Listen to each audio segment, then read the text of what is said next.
Hello and welcome everyone. I am Tremaine Wright, the chair of the Cannabis Control Board.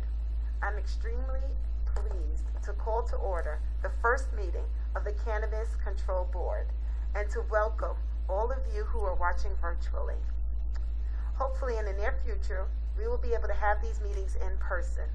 For our members and guests, this meeting will be recorded, and this recording will be available to the public on the Office of Cannabis Management's website, cannabis.ny.gov.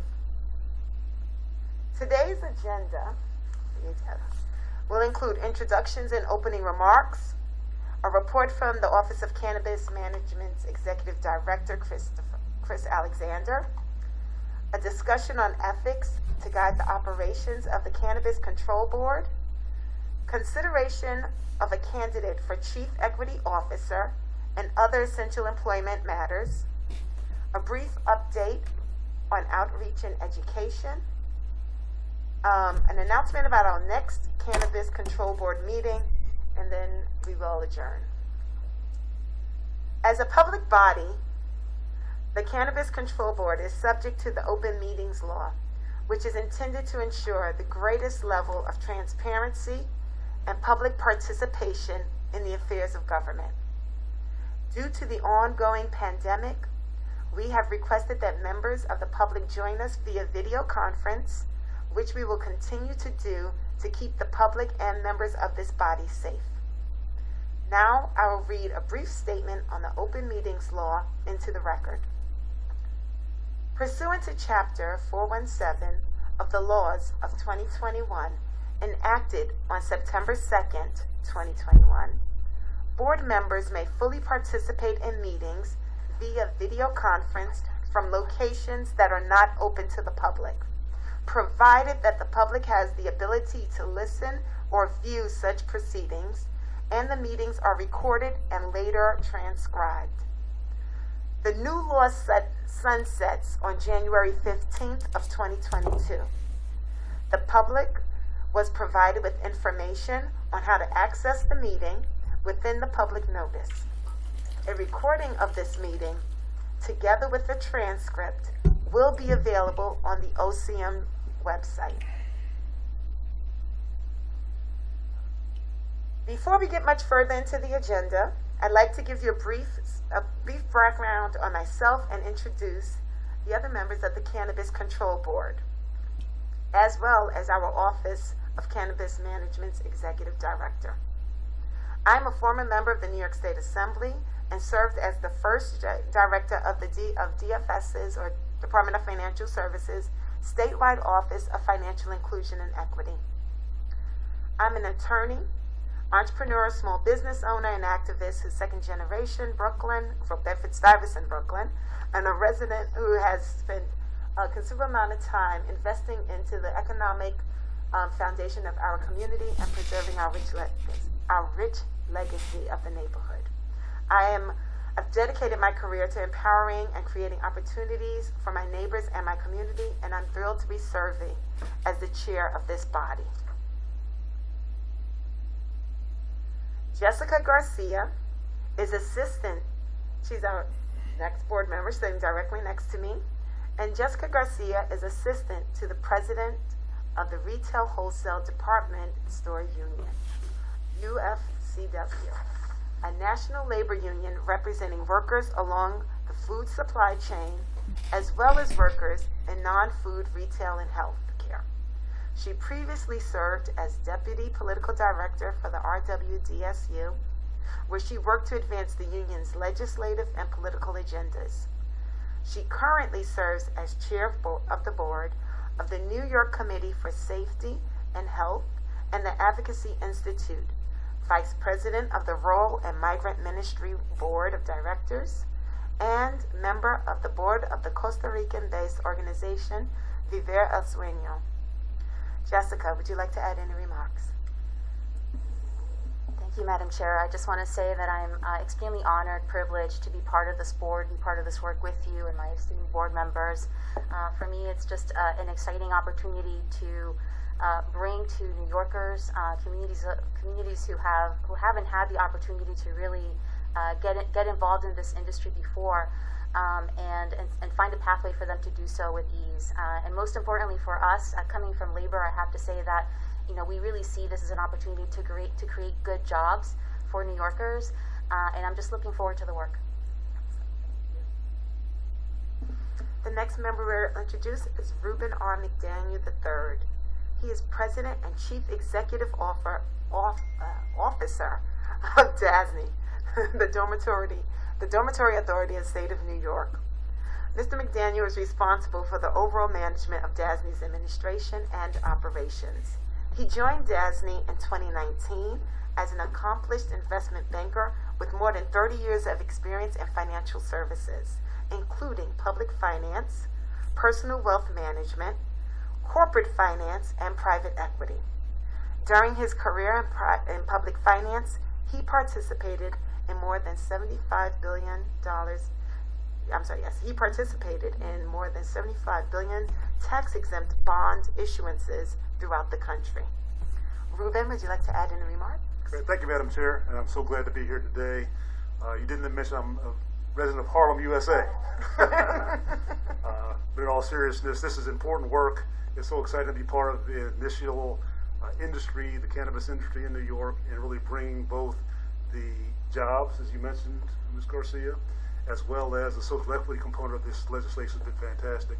I've had the opportunity over the last 120 days or so to interact with some of the folks at this table, both Chris and Axel, and the staff that is presented to us today is something I'm really impressed with. So I'm really looking forward to this file and working hard on behalf of the citizens of New York. Thank you very much. And next to Reuben is Jen Metzger. Dr. Jen Metzger was elected to the New York State Senate in 2018 to represent the 42nd District, a largely rural district in the Hudson Valley and Catskills that includes all of Sullivan County and parts of Orange, Ulster, and Delaware counties. Committed to improving the lives and opportunities of those she represented, Senator Metzger's legislative accomplishments and community-level initiatives spanned a wide range of issues, including environmental protection, agriculture, education, health, and broadband access. She championed reforms to expand voter participation and reduce the influence of money in politics, and in her own campaigns, refused corporate and lobbyist contributions. Jen, would you like to add any remarks? Thank you, Madam Chair. I know my name is a tongue twister. But I just want to thank Senate Majority Leader Andrea Stewart-Cousins for appointing me to this board. I'm very excited about this opportunity. And I just want to also thank Assemblymember Crystal Peoples-Stokes and my friend and former colleague Liz Kruger for their tireless dedication to getting this legislation passed and creating a framework for legalization grounded in social equity, restorative justice, and sustainability. This really sets New York's law apart from all the other states that have legalized adult use marijuana, and it is what truly excites me about this opportunity to serve on the board. I've done a lot of work on hemp and CBD on the legislative side when I was Senate Agriculture Chair, and I'm thrilled to now be working on it on the regulatory side together with the medical and adult use programs. I think it offers huge opportunities to our farmers, including small farmers, young farmers, historically underrepresented farmers, and farmers who have been struggling economically. In my work on this board, I'll be advocating strongly for sustainable practices. We face a climate crisis, and we have the opportunity to be a real national leader here in New York and ensure that we meet our state's climate goals. I look so forward to working under the leadership of Chairwoman Wright and with my new colleagues on the board and the Office of Cannabis Management, and I look forward to helping create a thriving industry that achieves our social equity goals. Thank you very much. Thank you. And next to Jen, we have Adam Perry. Adam W. Perry is a partner at Hodgson Russ LLP, where he focuses on employment litigation and has represented nonprofits, government, and businesses in state and federal courts. Mr. Perry has deep roots in Buffalo, having attended Erie County Community College and the University at Buffalo. He currently serves as a board member and chair of the Niagara Frontier Transportation Authority Aviation Committee, as well as chair of the Citizen Planning Council. He graduated from the University of Michigan Law School. Mr. Perry, would you like to add any comments? Thank you very much, Madam Chair. I just want to thank Speaker Hasty for giving me this opportunity, and also to thank Majority Leader Peoples-Stokes for her commitment to this legislation, this process, and for having confidence in me. This is a great privilege to serve in this capacity. And with almost 25 years of experience as a member of large public authorities and as counsel to those kinds of entities, I just hope that I can help the process and the work that we have along. Thank you. Thank you. And as we turn the corner, we have our Executive Director, Chris Alexander. I'd like to introduce Chris to you, a criminal justice reformer, an advocate who is serving as our Executive Director of the Office of Cannabis Management. In this role, he oversees the operations of the OCM. Chris has previously worked for the New York State Democratic Party as a legislative aide to Congress, policy coordinator for the Drug Policy Alliance, counsel to the New York State Senate and government relations, and policy manager for a multi-state cannabis company. He is the architect of the Start Smart in New York campaign to end marijuana prohibition and the lead drafter of the Marijuana Regulation and Taxation Act, which is now New York's cannabis law. I look forward to working with Chris as we launch this new industry, and we will hear directly from him in a few minutes. However, before he comes before us, I'd like for us to review some of the social equity goals and legislative intent of the law that has brought us here today. The Marijuana Regulation and Taxation Act provides a consolidated framework to regulate the production and sale of cannabis. This bill created a new adult-use cannabis program, expanded the state's existing medical cannabis and cannabinoid hemp programs.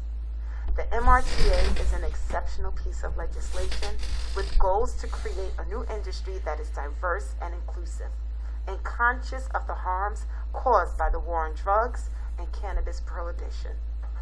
The concepts of reparative justice, equity, and fairness are the backbone of this legislation and are thus foundational to our operations as a board.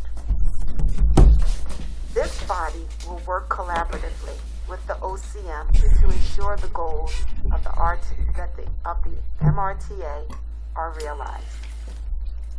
I would now like to take a moment and read an excerpt of the MRTA legislative intent into the record. The intent of this act is to regulate, control, and tax marijuana, heretofore known as cannabis, generate significant new revenue, make substantial investments in communities and people most impacted by cannabis criminalization, to address the collateral consequences of such criminalization, prevent access to cannabis by those under the age of 21 years, reduce the illegal drug market and reduce violent crime, reduce participation of otherwise law-abiding citizens in the illicit market, in the racially disparate impact of existing cannabis laws, create new industries, protect the environment, improve the state's resiliency to climate change, protect the public health, safety, and welfare of the people of the state, increase employment, and strengthen New York's agriculture sector. This body will be charged with approving regulations, licenses, and various other actions taken by the Office of Cannabis Management. We will also act as an appellate body to review administrative decisions made by the OCM. Now, I'd like to provide some detail about the rollout of the enhancements to the medical cannabis program. I am excited to announce that we are directing the OCM to work with the Department of Health to execute the expansion of the medical cannabis program pursuant to the MRTA. The Department of Health and the OCM and our OCM team are actively working on several changes which will take effect immediately. These changes and enhancements to the program become effective immediately. Whole flower is an approved form of medical cannabis product. Any practitioner who has a license to prescribe a controlled substance is able to certify medical patients. The amount of approved medical cannabis that may be dispensed to a certified patient or designated caregiver increases from a 30-day supply to a 60-day supply. The patient and caregiver $50 registration fee is permanently waived. The approval for facilities such as hospitals, residential facilities, and schools to become designated caregiver sites will be streamlined.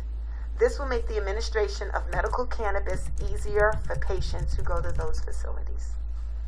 We will be providing regular updates on the rollout of these changes to the public, existing certified patients, and registered practitioners.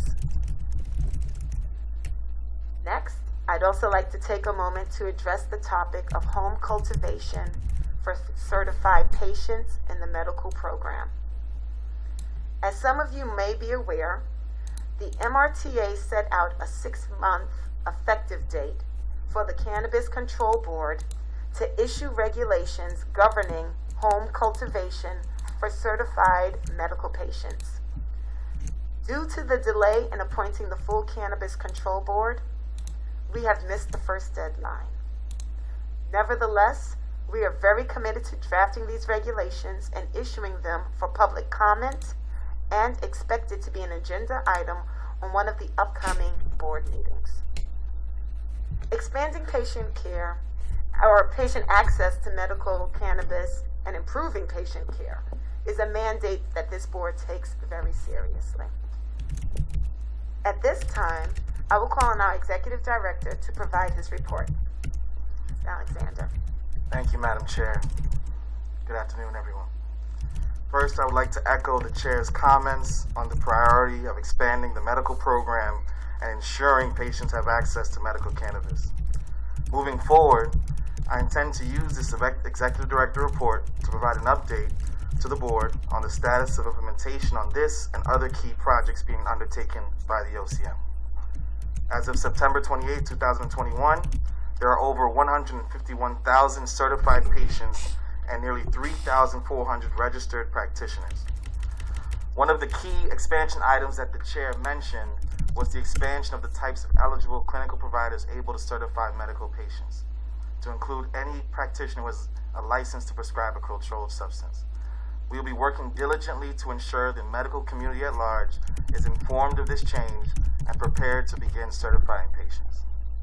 We are also very optimistic that the allowance of whole flower will increase patient participation in the program due to the reduction in cost of the product that this change will have. As we begin to discuss the transition of the program from the Department of Health to the Office of Cannabis Management, we want to underscore that the Office of Cannabis Management will continue to work diligently to ensure a smooth transition for all existing patients and practitioners. As you know, Madam Chair and esteemed board members, the MRTA was signed into law on March 31st, but we were not able to begin the work of establishing New York's cannabis market until September 22nd, when the full Cannabis Control Board was appointed. As such, we have a 6-month delay to make up. Therefore, one of my priorities out the gate is to staff up the Office of Cannabis Management with qualified and mission-driven individuals who have the necessary experience to ensure that we are successful. A package of initial hires for senior positions will go before the board today, and I look forward to getting these candidates straight to work. Lastly, I want to touch on the cannabinoid hemp program. The cannabinoid hemp program will also be transitioning from the Department of Health to OCM. and I would like to provide a quick breakdown of the number of hemp licenses that have been received. Over 2,700 as of today.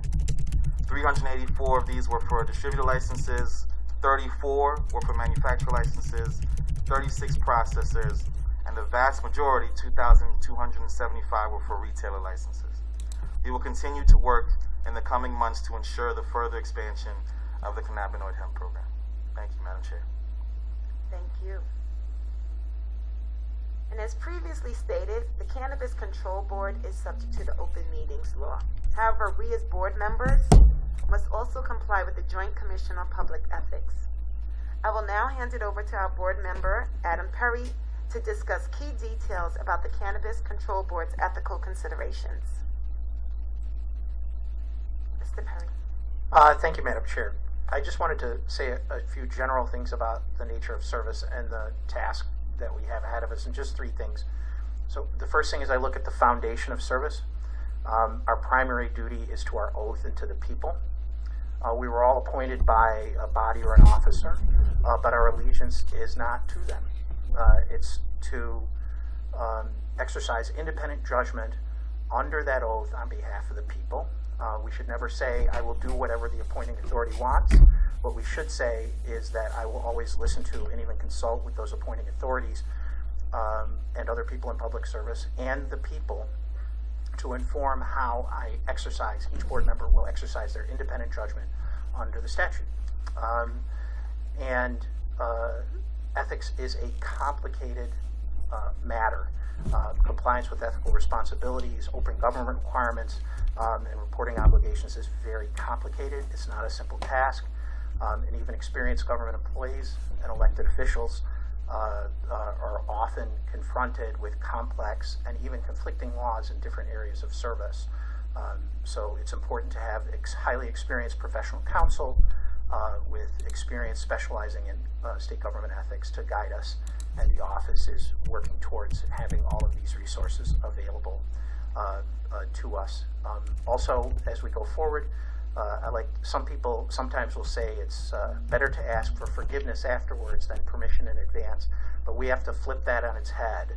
It's always better in this kind of service to ask for permission or guidance first, and to have a structure available that I know that the office, approved by the board, will have available for us for policies and procedures to guide us in these tasks.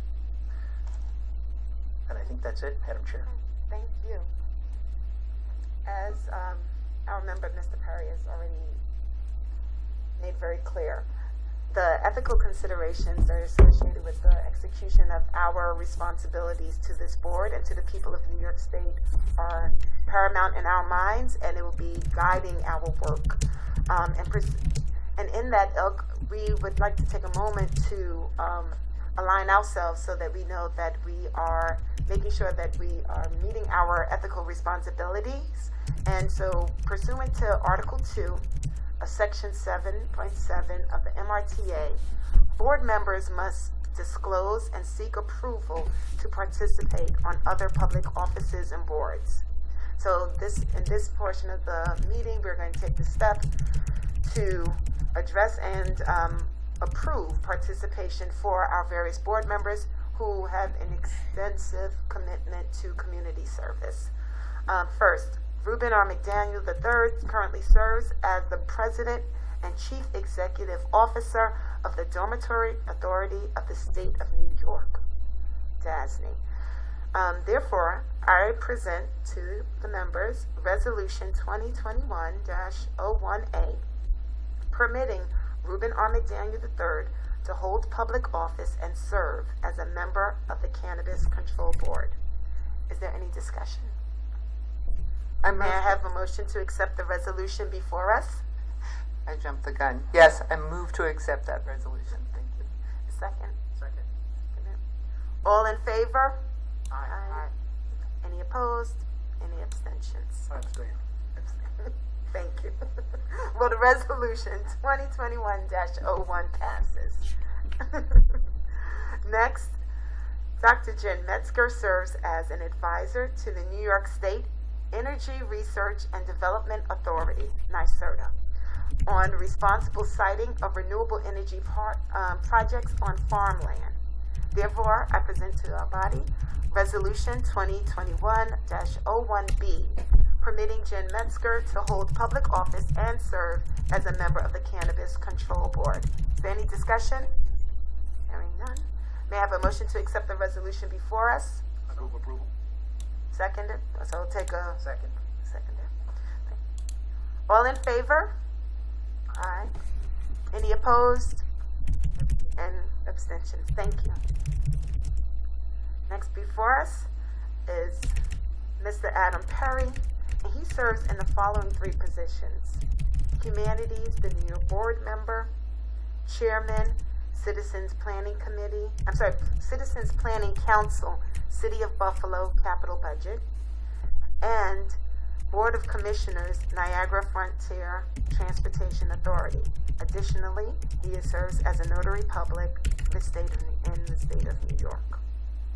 Therefore, I present Resolution 2021-01C, permitting Adam W. Perry to hold public office and serve as a member of the Cannabis Control Board. Any discussion? May I have a motion to accept the resolution before us? I move that we accept this resolution. Second. Second. Thank you. All in favor? Aye. Any opposed? Any abstentions? Thank you. Resolution 20-2101C passes. And now we have Ms. Jessica García, who serves in the following two positions. She serves as an assistant to the president of the Retail, Wholesale, and Department Store Union, and as a member of the National Advisory Committee on Occupational Safety and Health. Therefore, I present Resolution 20-2101C permitting Jessica García to hold public office and serve as a member of the Cannabis Control Board. Is there any discussion? May I have a motion to accept the resolution before us? I move that we accept this resolution. Second. All in favor? Aye. Aye. Any opposed? Any abstentions? One abstention. Thank you. The resolution passes. Next, we will discuss the appointment of the candidate for Chief Equity Officer of the Office of Cannabis Management. The Chief Equity Officer's role is to carry out the policy objectives of the Marijuana Regulation and Taxation Act. This includes identifying and engaging with communities that have been affected by the prohibition and criminalization of cannabis, and linking them to education, resources, and technical assistance to provide opportunities in the regulated cannabis industry.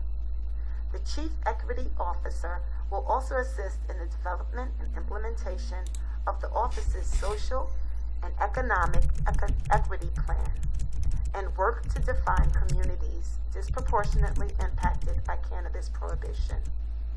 I am pleased to introduce Jason Starr as the candidate for Chief Equity Officer of the Office of Cannabis Management. Jason has over a decade of experience as an attorney, educator, organizer, and innovator in civil rights and social justice policy. Currently, Jason is the Director of Litigation at the Human Rights Campaign, the nation's largest LGBTQ+ civil rights organization, where he is building a strategic hub for collaborative pro bono impact litigation in partnership with private firms, grassroots legal activists. Formerly, Jason served as counsel for civil rights and federal affairs in the New York Governor's Office, where he managed legal, policy, and budgetary affairs for a broad portfolio of issues, including criminal justice, clemency, democracy protection, immigration, and housing. Jason could not be with us today, but we will be sure to reserve time for him to address us at the next, and the public at our next meeting.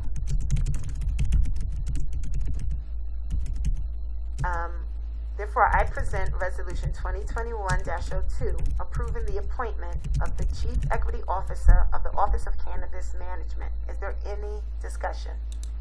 Madam Chair, Yes. before we take up this motion, I want to give a blanket statement about all of our employment actions today. When Governor Hochul appointed me to be in this position, one of the things he said was we need to move fast.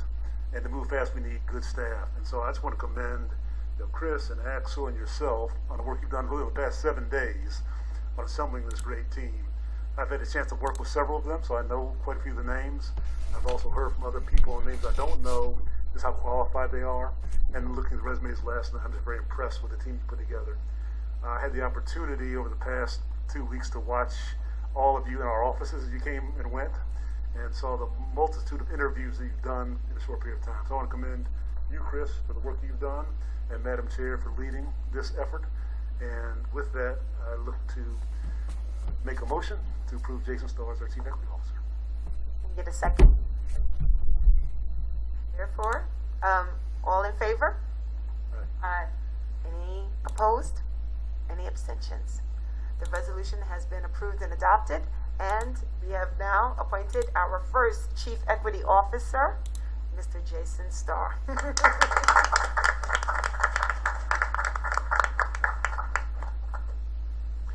Section 62-A of Civil Service Law authorizes the transfer of certain functions and employees from the Department of Health to the Office of Cannabis Management. It was designed to provide uninterrupted support for the regulation and control of the medical cannabis and the cannabinoid hemp programs and the hemp extraction programs that are already in existence in our state. Therefore, we are presenting to the body again, another resolution before the body, please. It's Resolution 2021-3, requesting the Executive Director to commence with the transfer of certain functions and employees from the Department of Health to the Office of Cannabis Management. Is there any discussion? Hearing none, may I have a motion to accept the resolution before us? Second? A second? Thank you. All in favor? Aye. Any opposition? Any abstentions? None. So resolution 2021-03 passes, and we will commence with the transfer of functions and staff from DOH to OCM. Thank you very much. Board members, before you is a package of 21 potential hires representing senior positions of the Cannabis Control Board. These are the candidates that have been recommended by our Executive Director. I present Resolution 2021-04, affirming the staffing affirming and approving the staffing recommendations of the Executive Director. Any discussion? May I have a motion to accept the resolution before us? I move approval. Seconded? Second. All in favor? Aye. Aye. Any opposed? Abstentions? Resolution 2021-04 passes. We have staff.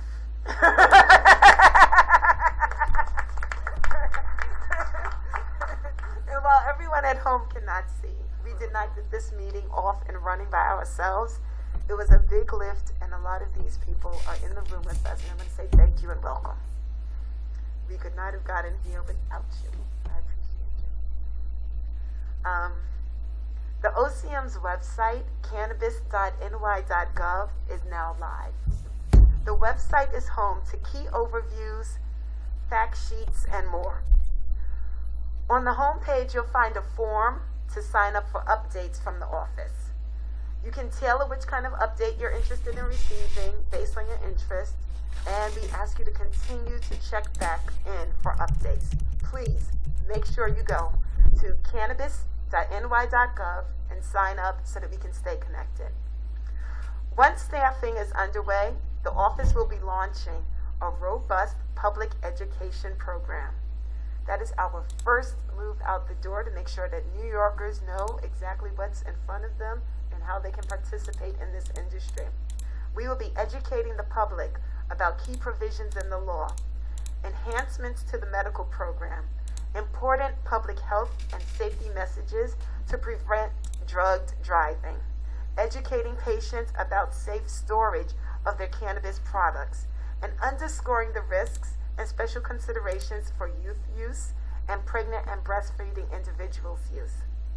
I am very much looking forward to getting out there in a series of outreach and engagement opportunities to speak with the public and key stakeholders. This is a seismic shift in policy, and we want to ensure we meet you where you are and provide you with key information. Please note that the time, location, and live stream link will be shared on cannabis.ny.gov in advance of the next Cannabis Control Board meeting. A recording of today's meeting, meeting minutes, and a transcript will be posted as well. I thank you all for joining us. I thank you for your service and welcome everyone to the board and to OCM. This concludes the first meeting of the Cannabis Control Board. We are adjourned.